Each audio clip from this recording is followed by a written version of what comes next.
Hi everyone, I'm Samantha Sternstein, and for this week's paired reading from Chapter 5, I read the essays Story or Spectacle, Why Television is Better Than the Movies by David Charpentier, and Stay Unlikable for the Good of TV by Jake Flanagan.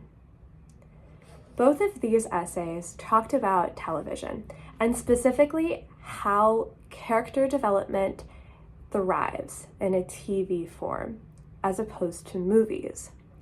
You also get lasting audience bonds when watching TV because it is a sustained, long-term commitment. Rather than an hour and a half or 2 hour long movie, you're staying with these characters, you're immersed in this world for what could be years on end. So I really liked the first essay. Both of these essays talked about shows that I adore. Personally, I'm a huge television person. I have so many favorite TV shows, but the TV shows that were talked about in the first essay were the most relatable to me, but they talked about how shows like The Sopranos, Breaking Bad, and Mad Men are spectacles, how they develop story and they keep the audience engaged for years on end. They are immersed in this world and you create a bond with the characters that's like no other. TV is especially good for anti-heroes, and that's why it was talked about. That's why Breaking Bad and Mad Men and The Sopranos were all talked about, because you really get another perspective when viewing these characters. It gives more leeway for storytelling.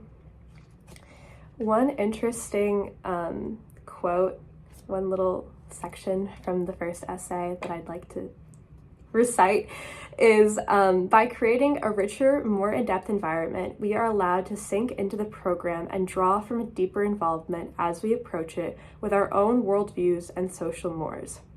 So the program becomes that much more personal, which I 100% agree with.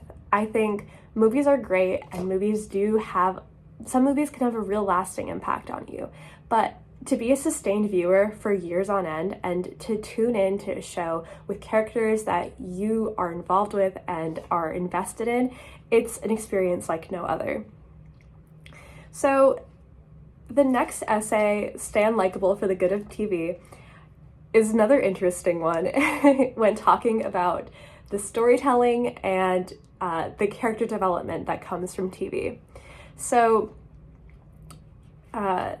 the essay talked about the show The Mindy Project, which stars Mindy Kaling, and she is shown as a kind of unlikable person, and she's gossip, she's kind of a bitch, but overall, the media views her as not a likable character.